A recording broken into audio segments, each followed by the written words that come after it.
Salam, puji nama Tuhan, Bapak Ibu Saudara semuanya.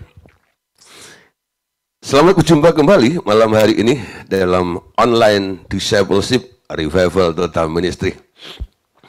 Oke, Bapak Ibu Saudara, malam hari ini kita akan kembali belajar firman Tuhan. Tema yang akan kita bahas malam hari ini, ya, setelah kita membahas tentang mengenal suara Tuhan dan mulai belajar untuk mendengar suara Tuhan. Tujuannya apa? Supaya kita bisa masuk dalam tema kita ini, ya, yaitu hidup dalam roh, ya. Allah itu roh.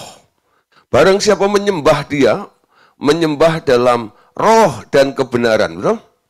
Nah, jadi karena Allah itu roh, jadi sekarang dimensi roh khususnya, 5 indera roh kita ini harus mulai diaktifkan, khususnya bagian telinga roh ini loh. Ya, orang nggak bisa hidup dalam roh kalau mereka terus mengikuti keinginan-keinginan dagingnya sendiri. Ya, nah oleh sebab itu malam hari ini untuk kita mengawali bagaimana kita bisa hidup dalam roh, yang perlu kita perhatikan pertama adalah, ya, coba cek dalam hidup Anda, ya, pribadi lepas pribadi, nggak usah menghakimi tetangga, nggak usah menghakimi yang ada di samping Anda atau sekitar Anda. Coba tanyakan pada diri Anda sendiri, ya. Nah, siapakah bos Anda? Nah, ini pertanyaannya, ya. Siapa sejatinya bos Anda ini? Nah, mungkin Anda yang kerja di kantor atau di sebuah company atau perusahaan, mungkin Anda punya bos di sana, ya, manajer Anda, direksi Anda dan sebagainya, ya. Yang saya maksud bukan itu, ya. Dalam hidup kita ini, siapa yang menjadi bos, ya? Siapa yang boleh menentukan arah hidup Anda? Siapa yang boleh menggerakkan seluruh organ anggota tubuh Anda ini? Ya, itulah yang dimaksud siapakah bos Anda ini. Kemarin dalam hal mendengar atau mengenal suara Tuhan, ya, sempat saya singgung sedikit, ya. Jadi setelah kita mengenal, mengetahui tentang kehendak Tuhan, rencana Tuhan, setiap aktivitas kita kalau orang bertanya, ya, yang Anda lakukan itu atas dasar apa? Satu jawaban, ya. Ini dasarnya adalah Tuhan yang menyuruh. Nah, untuk kita bisa ada di level ini, ya, dalam satu kondisi seperti ini, sekarang Anda harus mengetahui dulu dan bisa menjawab pertanyaan ini, ya. Siapa sejatinya bos Anda tersebut, ya? Nah, orang yang hidup dalam pimpinan Roh Kudus akan menganggap Yesus sebagai Tuhannya dan mulai menantikan keputusan-keputusan dari Tuhan, bukan berpikir dan membuat keputusan sendiri. Pengakuan Tuhan sebagai bos Anda membuat pikiran Anda akan berpusatkan Tuhan Yesus. Dan Roh Kudus memberi instruksi demi instruksi untuk Anda lakukan. Hal ini akan membuat Anda akan melakukan tindakan-tindakan iman yang menakjubkan, ya. Nah, perhatikan di sini, saudara, ya. Ini poin yang sangat penting untuk Anda bisa hidup dalam roh, ya. Sejak Anda percaya kepada Tuhan Yesus, ya. Nah, sebab Anda menerima Dia sebagai Tuhan, ya, dan juru selamat dalam kehidupan kita semuanya, betul? Semua, ya. Orang yang menerima Tuhan Yesus sebagai Tuhan dan juru selamat dalam kehidupannya, mereka mengakui Yesus sebagai Tuhan dan juru selamatnya. Amin. Nah, ketika Anda mengakui Yesus sebagai Tuhan dan juru selamatnya, Anda menjadi orang yang dipimpin, ya, oleh roh. Ya, di sini dikatakan tadi, orang yang hidup dalam pimpinan Roh Kudus menganggap Yesus sebagai Tuhannya, ya. Jadi ketika Anda undang masuk dalam hati Anda jadikan apa? Tuhan, aku mendengar Engkau mengetuk pintu hatiku. Silahkan Tuhan masuk ke dalam hatiku.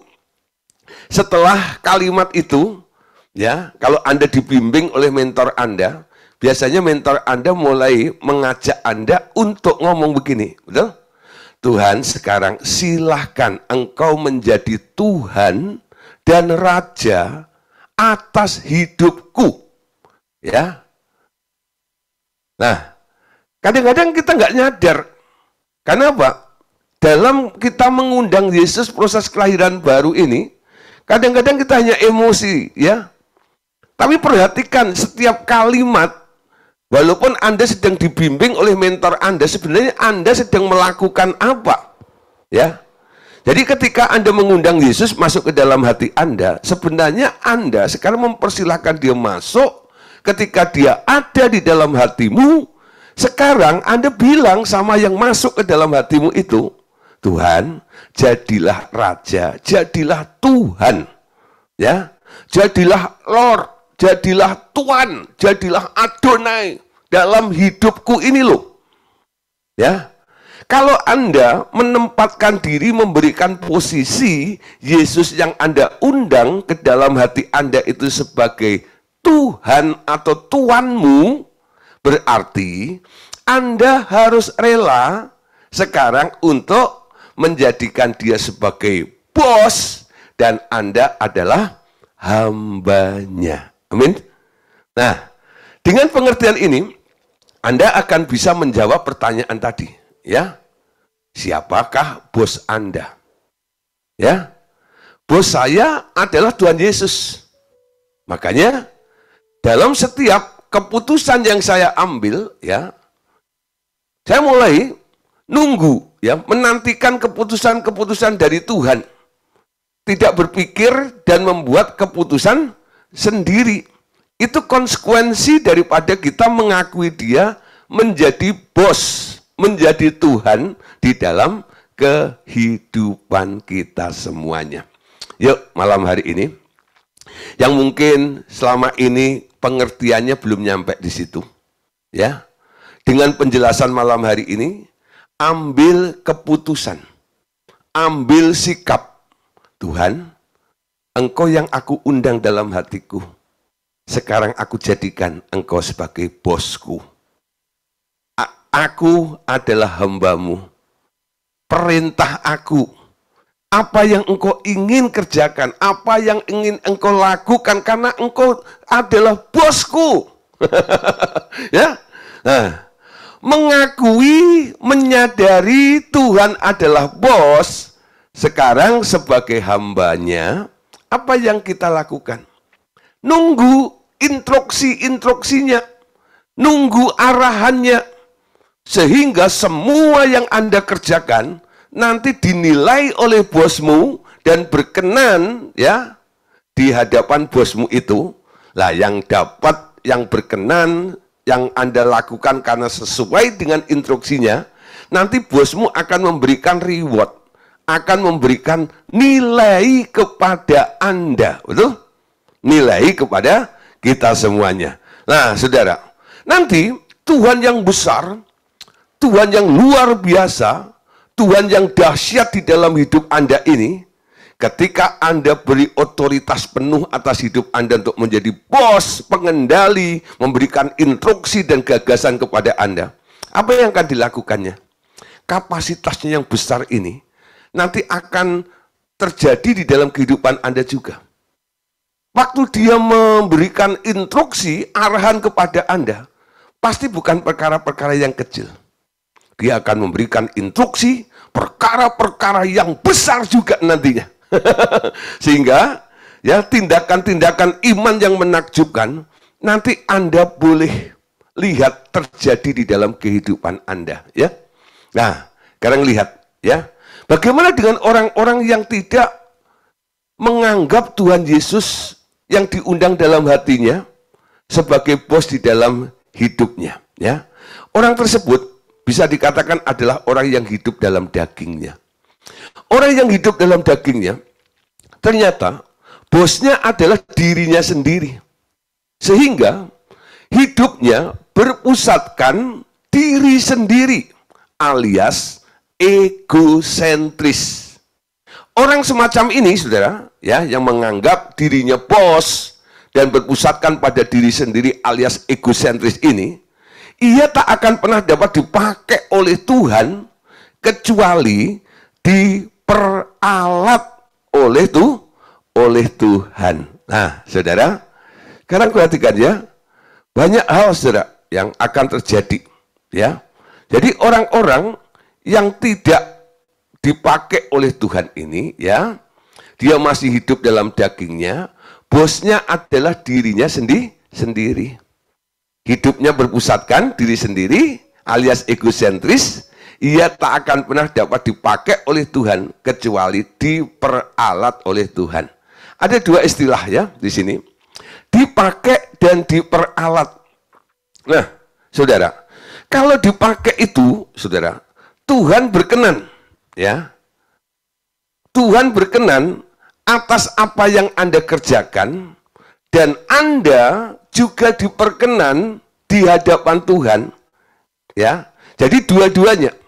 Tapi kalau diperalat, saudara, ya, apa yang terjadi, ya, proyeknya Tuhan berkenan, tapi orang yang mengerjakannya setelah selesai tugasnya itu nanti akan disingkirkan, ya, tidak dianggap berguna, tidak ada nilainya, ya, dibuang itu. Nah, contoh di dalam Alkitab, dalam Perjanjian Lama ada orang namanya Firaun, ya, dan dalam Perjanjian Baru ada yang namanya Yudas. Firaun dan Yudas adalah orang-orang yang diperalat Tuhan sebagai bejana-bejana kebinasaan. Ya, Firaun dan Yudas bukan dipakai Tuhan sebagai bejana kemuliaan. Ya, pertama kita lihat ya, Firaun itu sombongnya luar biasa. Ya, dia merasa hebat, dia merasa jaya, dia merasa luar biasa, ya, sehingga dia nyombong sekali, ya. Kadang-kadang melawan Tuhan, nyombong sekali, ya. Nah, Firaun, saudara, di sini, next, ya. Nah, Firaun itu sombong, dia diperalat oleh Tuhan. Anda tahu ceritanya? Ketika bangsa Israel, ya, dipimpin oleh Musa, ya, lalu dikeluarkan oleh Allah dari perbudakan orang Mesir untuk dibawa ke negeri tanah perjanjian, yaitu negeri yang dijanjikan oleh Tuhan itu, ya. Nah, disinilah saudara, Firaun, ya lah, Musa harus menghadap Firaun. Untuk apa? Minta izin, ya lah. Minta izin keluar. Tapi saudara, Firaun tidak mengerelakan. Nggak bisa, ya lah. Nggak bisa. Sampai akhirnya terjadi ya, 10 kali Tuhan membuat mujizat di depan mata Firaun itu. Ya. Nah, lalu mujizat yang terakhir apa? Tulah yang ke-10 itu, anak sulung mati itulah ya. Lalu akibatnya Firaun dan kereta berkudanya, ya, karena mengejar bangsa Israel dengan Musa itu, lalu tenggelam ya di Laut Merah itu.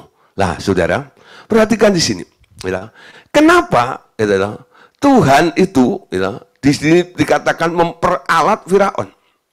Nah, di sini gini, saudara, hikmatnya, ya. Firaun ketika berhadapan dengan Tuhan, ya, di situ pernah terjadi adu power, ya. Ketika Musa melempar tongkatnya, lalu menjadi ular, ya. Wah, dia panggil orang-orang pintar di sana. Lempar juga tongkatmu, jadi ular juga, saudara. Tapi apa yang terjadi? Ya, ular atau yang berubah dari tongkatnya Musa itu menelan ular-ular yang berubah dari dukun-dukunnya atau orang-orang pintarnya Firaun itu. Tuhan selalu menang, ya. Nah, kabar itu ternyata sampai ke seluruh dunia, saudara. Jadi ketika bangsa Israel itu berjalan, setiap dia mau memasuki daerah, ya, untuk menuju ke tanah Kanaan itu, dia kan harus melintasi daerah-daerah atau negara-negara atau kerajaan-kerajaan yang lainnya. Setiap bangsa Israel itu mau melewati itu, ya, itu seluruh bangsa yang mau dilewati itu gemetar. Kenapa, saudara? Komentarnya adalah begini, ya, ini bangsa nggak main-main loh. Bangsa ini disertai oleh Tuhan yang dahsyat. Bangsa ini disertai oleh Tuhan yang luar biasa. Nah, saudara, jadi Firaun itu hanya diperalat oleh Tuhan supaya seluruh bangsa mengerti Bangsa Israel itu punya Tuhan yang luar biasa. Ya, setelah itu endingnya apa? Ya sudah, setelah Tuhan dikenal kehebatannya oleh semua orang seluruh dunia ini, dia nggak dipakai lagi kan? Tenggelamin aja di laut, mati di sana ini loh. Gitu. Ending-endingnya seperti itu. Ini yang disebut diperalat, saudara. Ya. Nah nanti Anda bisa lihat dalam kehidupan kita sendiri ya. Kira-kira ya toh, hal semacam Firaun itu apa terjadi di dalam kehidupan kita? Kehidupan saya, kehidupan Anda.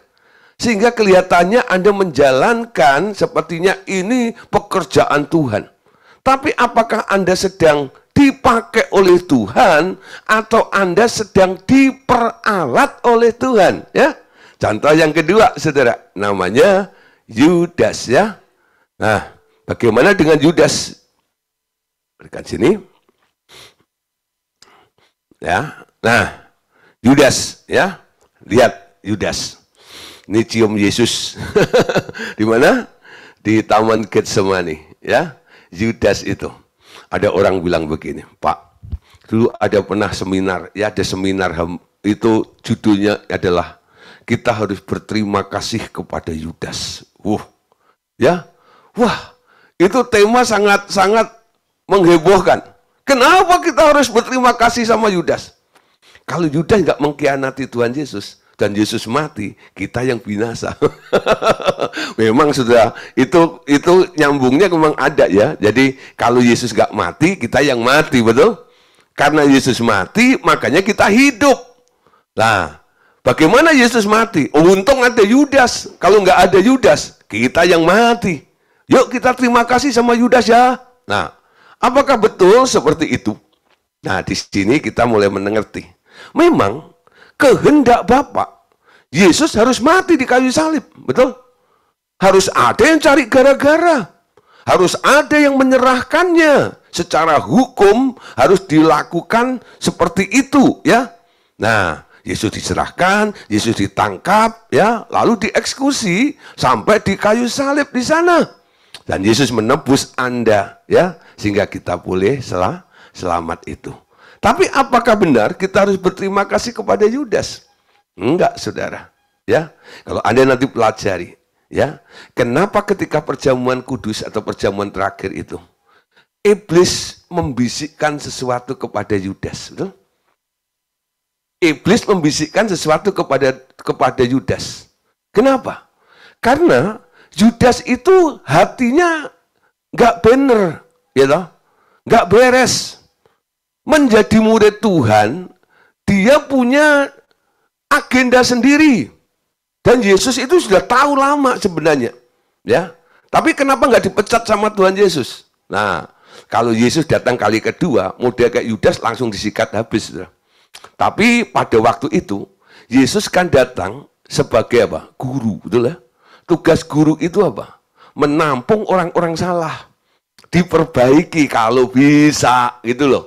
Ya, nah kecuali orangnya kabur, lari, nggak mau diperbaiki lagi, ya nggak bisa dipegang lagi, nggak mau diajar lagi, ya sudah lepas. Tapi selama orang itu masih nongkrong di situ, itu tugasnya guru untuk membuat orang itu jadi baik. Nah, kau saudara ya. Nah, jadi Yudas itu memang jahat, ya. Khususnya dalam hal apa? Hal duit gitu loh, ya. Dia kan jadi bendahara, ya loh. Itu Yudas itu suka korupsi, gitu loh. Nah, ketika ya menjelang Yesus mau mati itu kan Yesus sudah menginformasikan sebentar lagi anak manusia akan ini. Lah disitulah dia mulai bikin trik. Dia hubungi ahli Taurat, orang-orang Farisi, lalu mulai negosiasi dengan mereka, ya. Nah, disitulah mulai saudara, dia buka celah, gurunya dijual, gurunya dijual sendiri. Ini kan perbuatan yang kurang ajar, betul? Masa kita harus terima kasih sama orang model Yudas gitu? Enggak dong, gitu. Tapi kenapa harus Yudas? Ya, kalau nggak ada Yudas, mungkin yang lainnya, saudara. Nggak tahu, mungkin dari 11 murid yang lainnya, atau dari luar murid Tuhan Yesus yang harus menyerahkan Tuhan. Nggak harus Yudas. Tapi karena Yudas punya hati yang nggak beres, Akhirnya Yudaslah yang dipakai oleh iblis untuk apa? Untuk menyerahkan Yesus supaya Yesus mati di kayu salib. Anda lihat akhirnya, ya. Apakah Yudas akhirnya bertobat? Tidak. Ya. Setelah dia tahu gurunya ditangkap, memang dia menyesal. Tapi ketika dia menyesal beda dengan Petrus. Dia mengakhiri hidupnya sendiri, ya. Nah, dia tidak nunggu Yesus bangkit lalu minta ampun. Kalau Petrus enggak ya, dia menyangkal Yesus ketika Yesus bangkit, ya, dia minta ampun, lalu diampuni bahkan dipercaya oleh Tuhan Yesus. Untuk apa? Menjadi gembala. Yesus yang berkata, di atas batu karang ini aku akan mendirikan gerejaku atau jemaatku. Di atas Petrus itu. Tapi tentang Yudas enggak. Jadi Yudas itu enggak dipakai.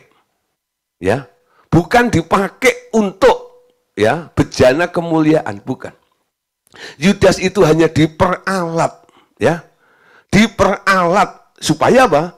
Kehendak Tuhan terjadi.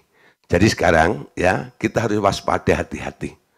Jangan Anda berpikir Anda punya sesuatu proyek yang berhasil kelihatannya rohani. Ya. Tapi sebenarnya, ya, sebenarnya, ya, Anda hanya diperalat oleh Tuhan. Pada hari terakhir nanti, Tuhan sebagai Tuhan itu akan berterus terang. Ya, Nyahai pembuat kejahatan, aku tidak kenal engkau. Kepada siapa? Kepada orang-orang yang protes, yang mengatakan, bukankah aku yang bernubuat demi namamu? Bukankah aku yang mengusir setan demi namamu? Bukankah aku yang menyembuhkan orang sakit demi namamu? Bukankah aku yang bikin KKR besar-besaran itu? Bukankah aku yang memenangkan jiwa itu? Dengan terus terang, bos silakan katakan gini, aku nggak kenal kamu. Sopo kowe? Aku nggak kenal kamu. Nyah, pembuat kejahatan itu loh. Nah, saudara, jangan sampai kita dipandang jahat oleh Tuhan. Dan kita tidak dipakai oleh Tuhan. Hanya diperalat oleh Tuhan saja. Ada satu contoh, saudara, seorang murid Tuhan Yesus, namanya Filipus. Ya, kita lihat dalam Kisah 8 ayat 29. Ini contoh yang baik, bisa dijadikan sebuah standar dalam pelayanan, dalam kehidupan kita. Ya, perhatikan, Kisah 8 ayat 29. Diawali dengan kata, lalu kata roh. Perhatikan ya. Ini di headline merah ini. Lalu kata roh kepada Filipus, pergilah ke situ dan dekatilah kereta itu. Ya. Pergilah ke situ dan dekatilah kereta itu. Yang nyuruh siapa? Kata roh. Jadi Filipus itu habis KKR di Samaria, saudara ya. Lalu dia pulang, mungkin capek. Kalau orang habis KKR itu kadang-kadang capek. Ya. Dia duduk nyantai di rumah gitu. Lalu ada yang bisikin. Yang bisikin siapa? Roh Kudus. Filipus, pergilah ke situ dan dekati kereta itu. Kereta yang mana? Ya kereta yang pas roh itu ngomong, yang lewat di depannya. Betul nggak? Nah, coba sekarang kalau Anda nih ya, rumah Anda pinggir jalan gitu. Ya. Nah, sekarang gang aja juga kendaraan lalu lalang juga ya.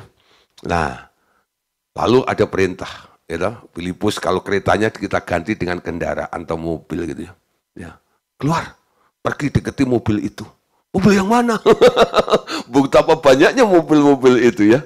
Nah, jadi Tuhan itu kadang-kadang kalau bicara detail di waktu yang tepat juga, sehingga nggak membingungkan. Sehingga Filipus itu tahu ya apa yang harus dikerjakan, kereta mana yang harus dihampiri, ya. Nah, betul saudara. Ternyata ketika Filipus itu nurut, ya, dia mendekati kereta itu, dia mendengar. Ada seseorang di dalam kereta itu sedang membaca firman Tuhan. Kitab Yesaya. Tapi dilihat wajahnya gitu sambil baca itu dia garuk-garuk, lu bingung. Iki opo toh? Itu maksudnya apa tuh? gitu. Nah, jadi karena keretanya jalan, gitu, Filipus itu sambil berlari-lari kecil itu ngikutin terus. Justru deketin kan, nggak boleh jauh dari kereta itu. Boleh deketin itu sebenarnya. Lalu Filipus mulai ya nanya kepada yang ada di dalam kereta itu. Tuhan, Tuhan, Anda sedang baca apa? Oh, sedang baca kitab Yesaya. Ngerti nggak? Nggak ngerti. Nah, bolehkah aku menjelaskannya? Boleh. Akhirnya Filipus naik ke dalam kereta itu. Dia menjelaskan, ya. Ternyata yang ada di dalam kereta itu adalah sida-sida dari Ethiopia. Ya. Nah, dampaknya apa akibatnya? Ketika Filipus menjelaskannya, dan ketika mereka sedang berjalan, sida-sida itu melihat ada air, ya. Bukan air minum gelas gitu, bukan, ada genangan air gitu kayak danau atau sungai gitu ya. Lalu dia bilang gini, ya. Bolehkah kita turun bersama-sama dan baptis aku? Nah, kalau sampai orang mengambil keputusan dibaptis itu, kira-kira pembicaraannya sampai di mana, Saudara? Anda nangkep sendiri ya. Ya. Jadi itu bukan terjadi hanya berapa menit, Saudara. Perjalanan antara Filipus dengan sida-sida itu cukup lama, sampai akhirnya Filipus itu bisa menjelaskan sesuatu kepada sida-sida itu, dan sida-sida itu akhirnya bertobat, menerima Tuhan Yesus sebagai Tuhan dan Juru Selamatnya. Nah, kok bisa? Ya, Filipus bisa ketemu dengan sida-sida. Apakah sebelumnya kenal? Enggak, ya. Dia bisa ketemu dengan orang yang tepat, di tempat yang tepat, di waktu yang tepat, bicara yang tepat. Karena apa? Roh, ya, yang menyuruhnya. Nah, saudara, indah sekali ya. Ini satu pola yang harus kita bangun dalam kehidupan kita ini. Ya, apa yang Anda lakukan bukan karena Anda pengen. Ya, yang Anda lakukan karena Anda digerakkan oleh roh. Bosmu itu memerintah Anda. Tuh. Bosmu itu memerintah Anda. Ya. Nah, segala sesuatu sekarang harus dasarnya adalah kita diperintah oleh Tuhan. Nah, saudara, contoh yang lainnya ya. Kita lihat dalam Kisah Para Rasul. Ya, Kisah Para Rasul 11 ayat 12 sampai 13. Nah, lalu kata roh, nah dimulai lagi ya. Kata roh kepadaku, pergilah bersama mereka tanpa membeda-bedakan, keenam saudara ini pun menyertai aku. Kami masuk ke dalam rumah orang itu dan ia menceritakan kepada kami bagaimana ia melihat seorang malaikat berdiri di dalam rumahnya dan berkata kepadanya, suruh orang ke Yope untuk menjemput Simon yang disebut Petrus. Nah, Anda lihat ya. Ini sangat luar biasa, sangat diberkati ya dengan Kisah 11 ayat 12 sampai 13 ini ya. Coba kalau lihat ya, saya tampilkan gambarnya supaya Anda punya gambaran ya. Nah, Petrus ya, dia diundang oleh Cornelius ya. Untuk apa? Untuk khotbah di rumahnya. Ya. Nah, saudara, kita lihat ya. Cornelius juga melihat Tuhan ya, mendapat perintah dari Tuhan untuk menjemput seorang hamba Tuhan. Namanya Petrus. Dan Anda tahu nih, siapa Cornelius? Cornelius itu orang kafir. Ya, tradisi pada waktu itu ya, Injil itu nggak boleh diberitakan di luar Yahudi. Ya, jadi non Yahudi itu nggak boleh mendapat kabar Injil. Jadi Injil itu hanya untuk orang-orang Yahudi pada waktu itu. Nah, sekarang Petrus disuruh bikin KKR atau seminar khotbah di tempatnya Cornelius yang notabene adalah orang kafir. Ya, sekarang lihat, kenapa Petrus mau dijemput sama orang ini? Dia tahu kan tujuannya kemana? Berbicara, ya menyampaikan firman ya kepada orang kafir.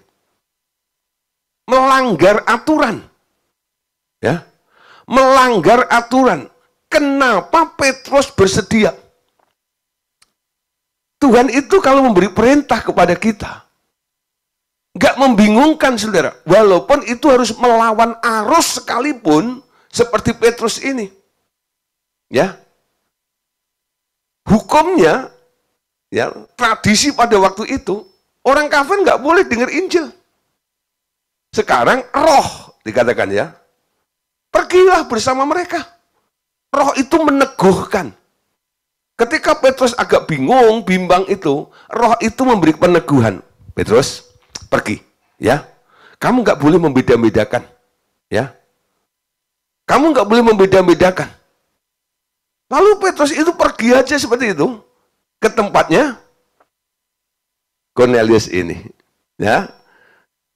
Ada konsekuensinya nggak? Ada. Setelah dia pulang, KKR berhasil, satu keluarga itu bertobat, saudara. Luar biasa, ya. Lalu dia dipanggil, ya, oleh mahkamah sidang rasul-rasul yang ada di Yerusalem. Ya, dipanggil. Petrus, ya, jangan mentang-mentang kamu sudah paling tua gitu, ya. Aturan ya aturan lah. Karena Injil nggak boleh diberitakan kepada non-Yahudi. Kenapa kamu langgar aturan itu? Kamu kan tahu aturannya. Gitu. Nanti Anda lihat, ya, ketika Petrus itu disidang oleh mereka, ya, apa yang dikatakan oleh Petrus kepada teman-temannya, ya, yang menyidang di Yerusalem itu. Petrus bilang begini, sebenarnya aku juga nggak mau. Aku tahu aturannya. Tapi roh itu meneguhkan dan dia bilang, jangan membeda-bedakan.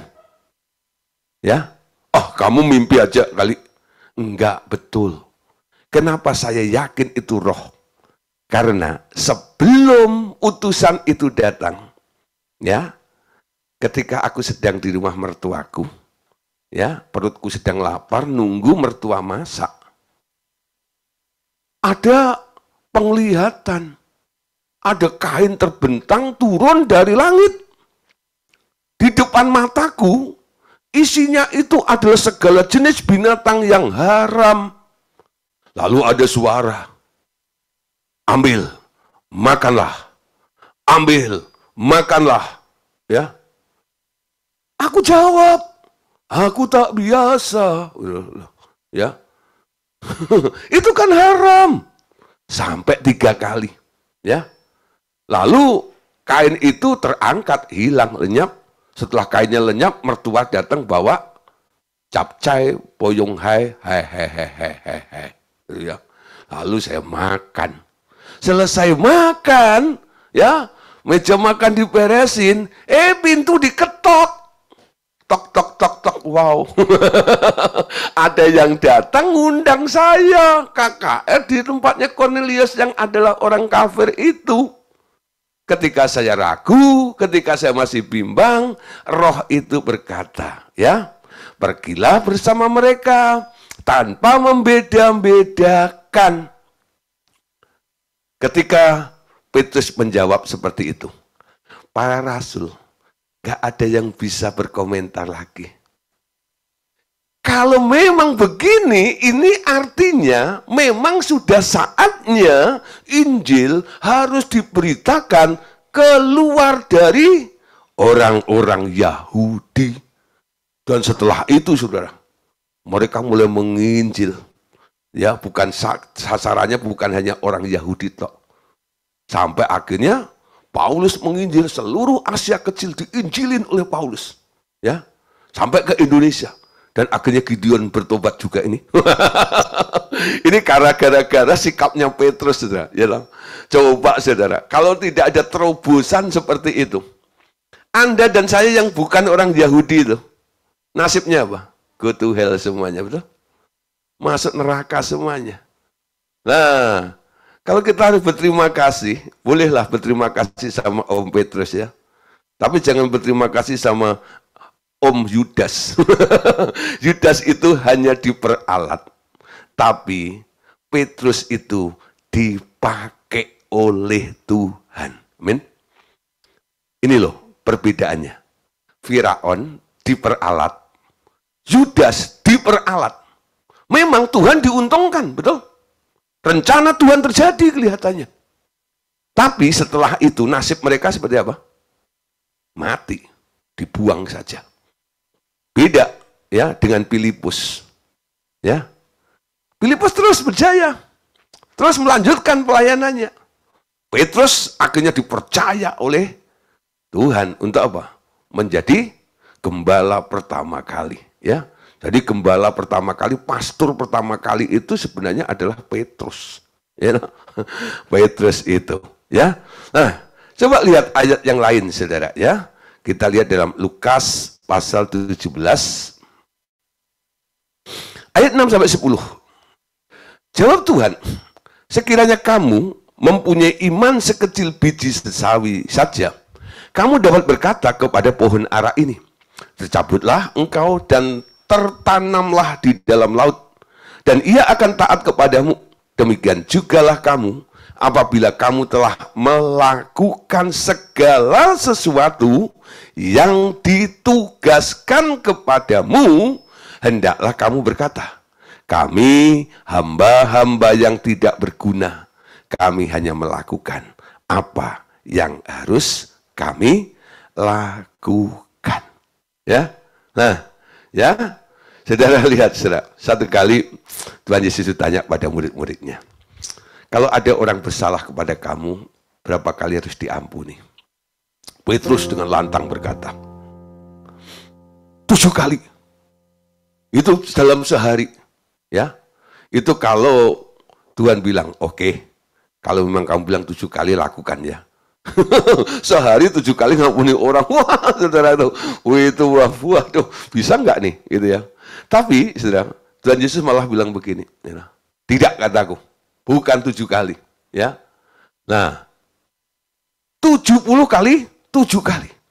Nah, mendengar jawaban seperti itu, saudara, Petrus bilang gini, kuatkanlah iman kami. Siapa yang bisa mengampuni orang 70 kali 7 kali dalam sehari ini, ya? Nah, ketika murid-muridnya ini berteriak, ya, kuatkanlah iman kami itu, tambahkanlah iman kami itu, lalu jawab Tuhan tadi, ya, sekiranya kamu mempunyai iman sekecil biji sesawi saja, kamu dapat berkata kepada pohon ara ini, tercabutlah engkau dan tertanamlah di dalam laut, dan ia akan taat kepadamu. Apa hubungannya, saudara? Ya, mengampuni 70 kali 7 kali itu hal yang mustahil, betul? Tapi Tuhan bilang, kalau kamu punya iman sekecil biji sesawi saja, lalu Tuhan beri contoh, itu pohon itu ya. Pohon itu kan akarnya dalam sekali. Siapa bisa cabut pohon itu? Tapi kalau kamu punya iman, kamu nggak usah nyabut, kamu cukup ngomong, ya, maka pohon itu akan nurut sama kamu, tercabut dan tertanam di dalam laut. Nah, nyabut pohon dengan omongan aja itu sudah ajaib, betul? Nah, sekarang ditambah lagi, saudara. Bukan dibuang ke laut, tapi tertanam di laut. Mana ada sudah pohon ara bisa tumbuh di laut itu, betul nggak? Nah, tapi kalau Tuhan yang melakukannya, tidak ada yang mustahil, betul? Nah, di sini, saudara, iman sebesar biji sesawi itu apa? Iman sebesar biji sesawi itu sebenarnya, ya, terjemahan lain katakan, jikalau kamu memiliki imannya Allah, apa itu imannya Allah? Imannya Yesus itu apa? Looking unto Jesus, ya. Nah, lihatlah Yesus. Kenapa Yesus nggak pernah gagal? Karena dia punya iman, betul? Segala sesuatu dikerjakan dengan iman. Yesus punya iman yang besar, saudara. Sehingga orang beriman harus lihat polanya adalah imannya Yesus. Waktu Yesus ditanya, kenapa kamu berhasil melakukan segala sesuatu? Dan atas dasar apa kamu melakukan semuanya itu? Yesus cuma menjawab apa? Aku melakukan apa yang aku dengar, dan aku mengerjakan apa yang aku lihat Bapakku lakukan dan perintahkan kepadaku. Ya. Nah, sekarang saudara, orang yang nurut sama bos yang Anda undang masuk ke dalam hati Anda, tidak akan ada yang mustahil, betul? Kalau hari ini mungkin, ya, Tuhan bilang, pergi, ya, ke mana gitu ya, temui si A. Dia sedang divonis oleh dokter, ya, kanker stadium 4 akut, ya, tumpang tangan dia. Nyatakan dia sembuh. Lalu Anda pergi ke tempat itu. Dan Anda katakan, Tuhan berkata, hari ini kamu sembuh. Sembuh nggak kira-kira? Sembuh. Kenapa? Anda datang ke tempat itu bukan karena Anda ingin menyembuhkan orang itu. Tapi karena Tuhan yang mau Anda pergi ke tempat orang itu, ke rumah orang itu. Dan Tuhan mau menyembuhkan orang itu. Amin. Ini persoalannya ya. Pola seperti ini sedang Tuhan tanamkan di dalam kehidupan kita nih. Orang-orang khususnya hamba-hamba Tuhan di RTM. Ya. Kalau dulu ya kita pegangannya adalah 5 komando. Yang penting nih ya ada 5 komando itu kan udah ada perintahnya. Ya. Ya, beritakan Injil. Ya, sembuhkan orang sakit. Usir setan-setan, bangkitkan orang mati, tahirkan orang kusta. Ya, kamu mendapatkan dengan cuma-cuma, berikan dengan cuma-cuma juga. Nah, jadi sekarang Anda pergi, pengen menyembuhkan orang sakit. Sekarang saudara, ada satu dasar ya yang lebih baik lagi. Dasarnya di ayat yang ke-10 ini loh saudara. Ya, di ayat yang ke-10 ini perhatikan ya. Ayat 10 ini penting sekali. Ya, nih 10-nya ya. Demikian juga kamu apabila kamu telah melakukan segala sesuatu yang ditugaskan kepadamu. Ya. Apa yang ditugaskan kepadamu? Apakah ini tugas? Atau itu hanya keinginanmu saja? Kita harus bisa membedakan di sini. Ya. Bicara tentang hidup di dalam roh. Menjadikan Tuhan yang kita undang dalam hidup kita sebagai bos kita, sekarang kita harus nunggu instruksinya, lalu kita boleh melakukan segala sesuatu yang ditugaskan kepada kita semuanya. Katakan ya, yang ditugaskan. Yang ditugaskan. Nah, ini Anda ucapkan berkali-kali sampai mempengaruhi pikiran Anda. Ya. Aku mau melakukan sesuatu yang ditugaskan. Melakukan sesuatu yang ditugaskan. Anda sekarang punya bos di dalam dirimu. Tanya sama bos. Bos, agendanya apa? Tugasku apa? Betul? Ya, tugasku apa?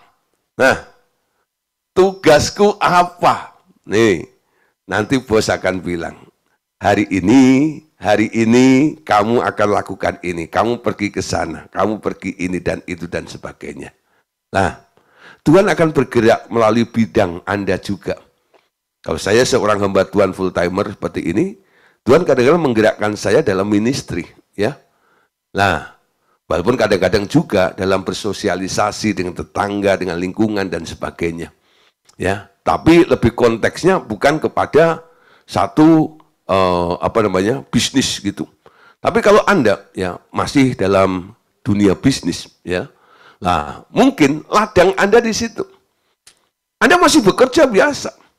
Dalam pekerjaan Anda bukan lagi sebagai rutinitas. Memang kewajiban Anda harus masuk ya. Dari jam 10 sampai jam 5 itu Anda harus ada di kantor itu. Tapi setelah Anda di kantor itu, gitu ya, segala sesuatunya, Anda mulai tanya Tuhan. Walaupun sudah Anda tahu, di atas Anda ada yang bikin program kan? Kalau memang Tuhan mau memakai Anda, Dia bisa mempengaruhi bosmu, atasanmu itu, untuk menginspirasi, gitu ya, apa yang dia dapat dari Tuhan. Sehingga Anda tetap ada di dalam jalur, yaitu sesuatu yang ditugaskan oleh Tuhan kepada Anda, walaupun yang ngomong adalah bosmu atau atasanmu. Bisa? Ya. Nah, jadi Anda gini loh, ya. Kalau Anda punya atasan bengis yang jahat, melit luar biasa, jangan dikutukin, berkati gitu ya. Tuhan itu bisa pakai siapa saja kok, betul? Tapi kalau sudah Anda nggak punya, kan kalau Anda sudah punya hati nggak enak dengan seseorang gitu, itu hati nggak enak itu menjadi gap, betul? Sehingga rencana Tuhan gagal di sini ini, ya. Atasan Anda sentimen dengan Anda. Walaupun dia dipengaruhi oleh Tuhan sekalipun, keinginan dia jauh lebih kuat untuk ngerjain Anda. Ya, tapi kalau Anda memberkati pemimpin-pemimpinmu, atasan-atasanmu, nanti atasanmu juga akan dikendalikan oleh Tuhan. Sehingga Anda tetap bisa menjalankan agendanya Tuhan, sehingga Anda berkata, semua yang aku lakukan adalah segala sesuatu yang ditugaskan kepada kami. Amin. Oke, Saudara. Roma 9 ayat 22 sampai ayat yang ke-23. Ya. Roma pasal 9 22-23. Jadi kalau untuk menunjukkan murkanya dan menyatakan kuasanya, Allah menaruh kesabaran yang besar terhadap bejana-bejana kemurkaannya yang telah disiapkan untuk kebinasaan, justru untuk menyatakan kekayaan kemuliaannya atas bejana-bejana belas kasihan yang telah dipersiapkannya untuk kemuliaan. Ya, jadi mereka yang ada di dalam agendanya Tuhan melakukan apa yang ditugaskannya, saudara, akan dibawa dari kemuliaan kepada kemuliaan itu. Amin. Nah, saudara, berikutnya, bagaimana dipimpin oleh Roh? Ya, menjadi anak Allah adalah hal yang amat mudah sebenarnya. Ya. Dibutuhkan sedikit iman saja untuk mau percaya, mengaku Tuhan Yesus sebagai Tuhan dan Juru Selamat dan mengundangnya masuk ke dalam hati Anda dan mengakui darahnya sebagai pembayar dosa-dosa kita, lalu memberi diri dibaptis, mengaku telah mati dan dibangkitkan melalui baptisan selam. Ya. Tetapi selanjutnya, untuk hidup tiap-tiap hari dipimpin oleh Roh Kudus, tak banyak yang mau melakukannya. Padahal definisi lain dari anak Allah adalah mau dipimpin oleh Roh Allah atau Roh Kudus. Jadi artinya, yang tidak dipimpin Roh Kudus bukanlah anak-anak Allah, walaupun telah dibaptis, ya. Anak siapa mereka? Kalau bukan anaknya Allah, anak siapa mereka? Jelas, ada dua pemimpin lain, yakni diri Anda sendiri atau setan. Ya, nah, sejak bertobat, sebelum merancang sesuatu atau bertindak, sekarang setiap saat Anda harus bertanya, siapa yang menyuruh Anda melakukan hal itu? Bila dari Tuhan, Anda bertindak. Bila dari setan, harus ditolak. Bila dari diri sendiri, Anda harus meminta persetujuan dari Dia terlebih dahulu. Amin. Saudara, dari definisi anak Allah ini, kita adalah orang-orang yang dipimpin oleh Roh Kudus. Ya, kalau nggak dipimpin oleh Roh Kudus, apakah Anda anak Allah? Nah, itu perlu disangsikan, saudara. Ya, walaupun saudara, Anda sudah menjalankan atau menggenapi Yohanes 1 ayat 12. Apa bunyinya Yohanes 1:12? Di sini tidak ditulis, ya. Nggak saya tampilkan. Yohanes 1:12 itu ayat hafalan, ya. Anak sekolah minggu aja hafal. Apa bunyinya? Setiap orang yang percaya diberi kuasa atau hak untuk menjadi anak-anak Allah. Nah, orang kadang-kadang hanya berpikir, oh mudah, gampang sekali ya. Jadi anak Allah itu kalau kamu percaya kepada Tuhan Yesus. Ya, percaya kepada Tuhan Yesus diberi hak untuk menjadi anaknya Allah. Ya, ketemu orang nih, ya, Pak Andre Pangestian, ya, mau percaya Tuhan Yesus. Ya Pak, saya mau percaya. Bapak bilang, kalau Bapak percaya, kata Yohanes 1 ayat 12, Bapak sekarang diberi hak menjadi anak Allah.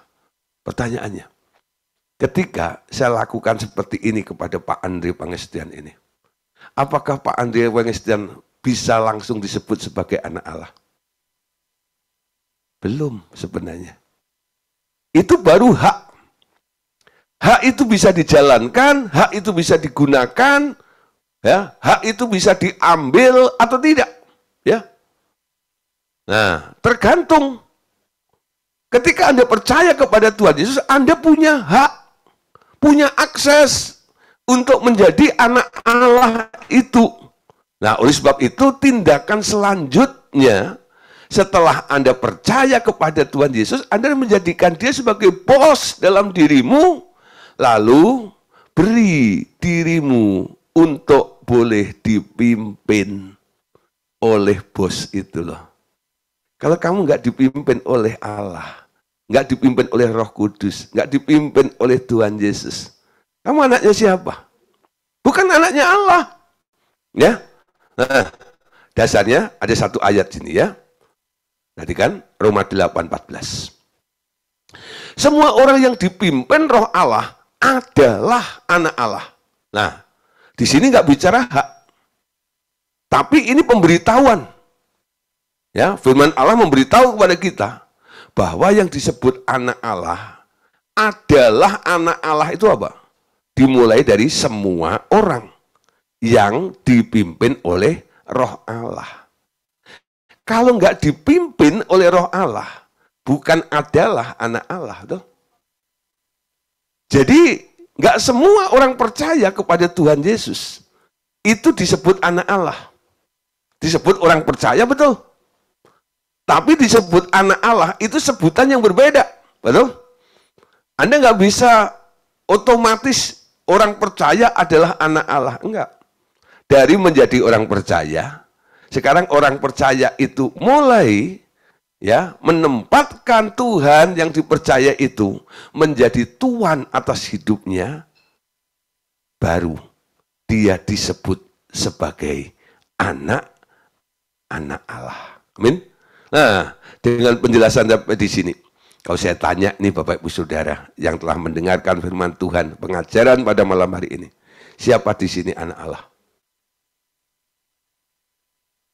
Saya berapa kali khotbah di gereja, betul ya? Sebelum saya jelaskan, saya tanya dulu, siapa di sini anak Allah? Semua angkat tangan. Bahkan ada yang angkat tangan 2 dan jarinya semuanya di 10. Terlalu yakin, ya. Lalu saya jelaskan seperti ini, ya. Gak semua orang percaya adalah anak Allah. Saya ulang pertanyaannya. Siapa di sini anak Allah? Tadi ramai sekali yang angkat tangan. Sekarang, ya, boleh dihitung dengan jari. Ya, saudara, coba sekarang nanti cek ya. Anda coba ngobrol-ngobrol tanpa menghakimi, tanpa mempermalukan seseorang ya. Anda harus cross check saja, benar enggak orang yang Anda jumpai yang mengatakan dirinya orang percaya, orang Kristen itu sudah jadi anak Allah atau belum? Coba Anda cek, ya. Tanya dulu, apakah Anda sudah percaya Yesus? Sudah. Apakah Anda anak Allah? Ya. Lalu Anda jelaskan, ya. Anak Allah itu adalah orang-orang yang dipimpin oleh Roh Allah. Apa kamu sudah dipimpin oleh Roh Allah dengan menjadikan Yesus sebagai bosmu dan setiap apa yang Anda lakukan adalah perintah tugas yang diberikan oleh Dia kepadamu? Nah, nanti sampai pengertian di sini Anda tanya balik, kamu anak Allah bukan? Garuk-garuk saja nih. Nah, tapi Anda bilang, gak apa-apa, ya, saya juga masih belajar untuk menggenapi supaya saya jadi benar-benar jadi anak Allah. Ya, saya melatih diri, mempersembahkan hidupku. Tuhan, ini hidupku, perintah aku Tuhan. Apa yang harus aku lakukan? Silahkan Tuhan nyatakan. Ya, tiap hari berfirman. Kalau perlu Anda ambil sebuah statement. Aku tidak akan melakukan apa-apa kalau Tuhan gak ngomong. Ya. Itu ekstrim. Ya. Tapi lebih baik ekstrim. Ya. Daripada apa? Daripada Anda nggak menjadi anak Allah. Ya, coba mulai gitu ya. Aku nggak akan melakukan sesuatu kalau Tuhan nggak ngomong. Kira-kira kalau Tuhan ada tantang seperti itu, Tuhan ngomong nggak? Bukan hanya ngomong, dia akan teriak pakai speaker gitu. Weh, tahu nggak? Hari ini aku perintahkan kamu ini. Ya, semakin banyak waktu yang Anda sediakan, perintahnya semakin luas. Perintahnya semakin banyak. Amin. Dan Anda akan lihat, semakin Anda dipakai oleh Tuhan, hidup makin semakin meningkat. From glory to glory. Dari kemuliaan kepada kemuliaan, karena Anda dipakai oleh Allah menjadi bejana kemuliaan, betul? Isinya adalah hal-hal yang mulia. Ketika Anda punya satu tas, isinya emas, batangan, semua asli murni, tasmu berharga enggak? Berharga.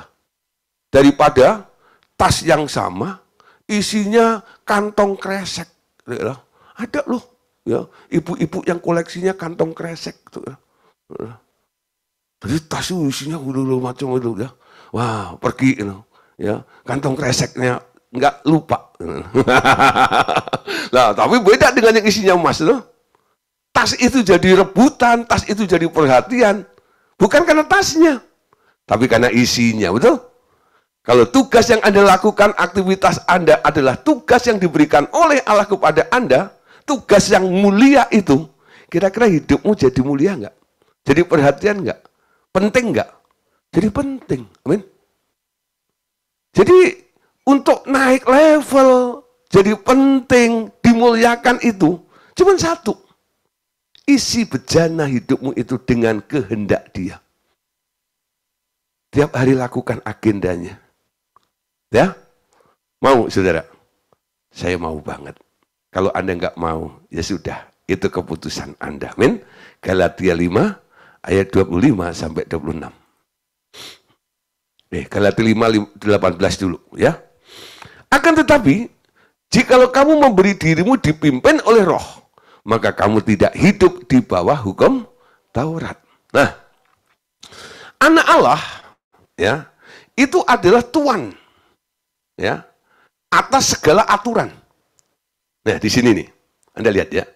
Kalau Anda sudah jadi anak Allah, segala apa yang Anda lakukan adalah agendanya Allah, ya. Aturan-aturan yang dibuat untuk manusia itu tidak berlaku lagi untuk Anda. Nangkep ya? Yesus, itu gak ya? Dia anak Allah bukan? Dia banyak melanggar, saudara. Contoh, berapa kali Yesus melanggar aturan ketika di bumi? Menyembuhkan orang sakit pada hari Sabat, betul? Diprotes sama yang punya aturan. Katanya, kamu itu anak Allah, dari surga. Ya, hukumnya kan begini. Jawaban Yesus apa? Anak Allah adalah Tuhan atas hari Sabat. Nah, ini bukan cari menangnya sendiri, bukan. Ya, Galatia tadi berkata, akan tetapi jikalau kamu memberi dirimu dipimpin oleh roh, maka kamu tidak hidup di bawah hukum Taurat. Kenapa? Aturan Taurat itu, ya, itu di bawahnya kehendak roh, betul? Nangkep saudara ya? Kalau Anda belum dipimpin oleh roh Allah, lalu Anda tidak membutuhkan aturan, salah. Taurat diberikan untuk mengatur manusia. Tapi ketika Anda mengambil sikap menjadi anak Allah dan mau dipimpin oleh roh Allah, semua atas dasar keinginan Allah. Ya, kadang-kadang ada kebijaksanaan Allah juga. Ya, ada satu contoh nih. Ya, sering orang bingung dengan istilah ini. Lalu saya memberikan contoh yang nyata dalam kehidupan sehari-hari. Satu hari ya, mungkin terjadi kemacetan. Wah, polisi datang. Ya, polisi itu, aturannya adalah kalau dia polisi lalu lintas itu rambu-rambu itu ya. Di jalan-jalan itu itu bunyinya ada. Ya. Nah, kalau ada P disilang, ya, gini artinya dilarang parkir gitu ya. S ya disilang bukan berarti nggak dingin gitu, bukan ya. S disilang itu dilarang berhenti gitu ya. Nah, kalau ada ya bulat begini lalu ada gini ya garis itu perboden ya. Itu artinya apa? Dilarang masuk. Loh, ketika terjadi mati seperti itu, polisi yang ada di situ itu mengambil kebijaksanaan. Itu mobil disuruh masuk ya ke jalan yang ada rambunya perboden yang artinya dilarang masuk. Dilarang masuk. Nah, ketika dia masuk, ya, dia ditilang nggak? Enggak.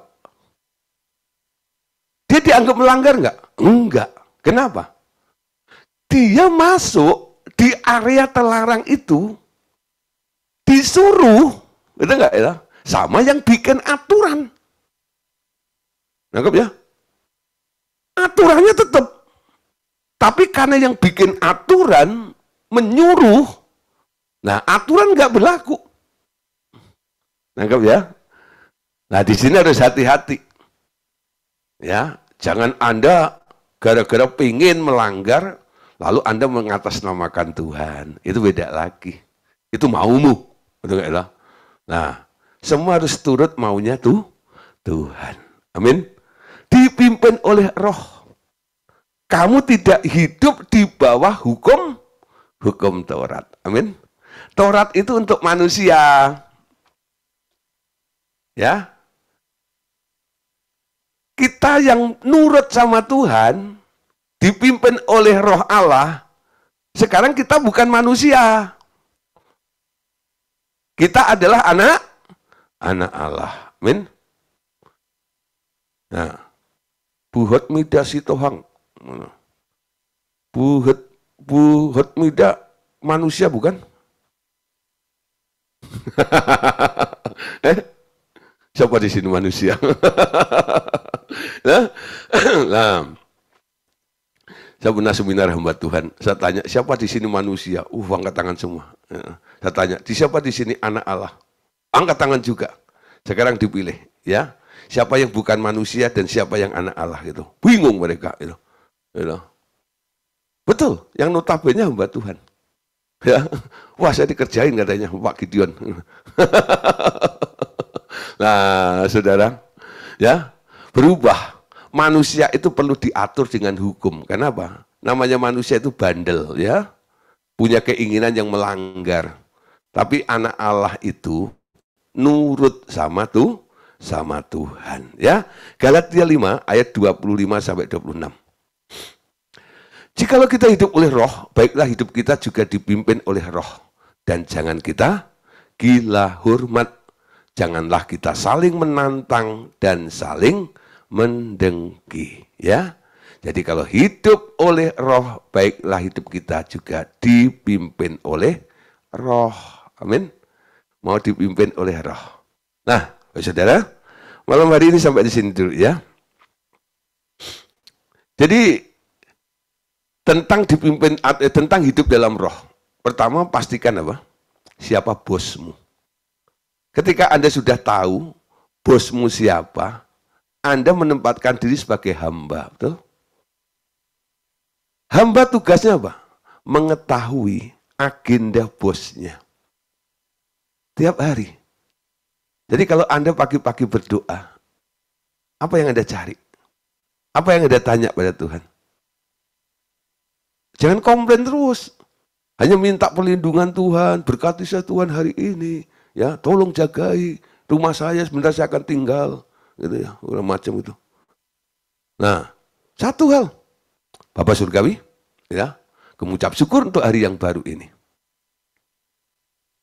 Nyatakan agendamu kepada hambamu. Hambamu siap untuk menjalankan agenda surga supaya kehendak Bapa boleh terjadi di bumi ini. Itu kan doa yang diajarkan Yesus ya. Bapa kami yang di surga, dikuduskanlah namamu, datanglah kerajaanmu, jadilah kehendakmu di bumi seperti di surga. Bagaimana kita bisa membawa kehendak Bapak? Agenda Bapak terjadi di bumi ini. Dibutuhkan orang-orang yang mau berkata, semua yang kami lakukan adalah tugas yang harus kami lakukan. Amin. Oke Bapak Saudara, puji Tuhan untuk kebersamaan kita malam hari ini. Tuhan Yesus memberkati kita semuanya. Amin. Yuk.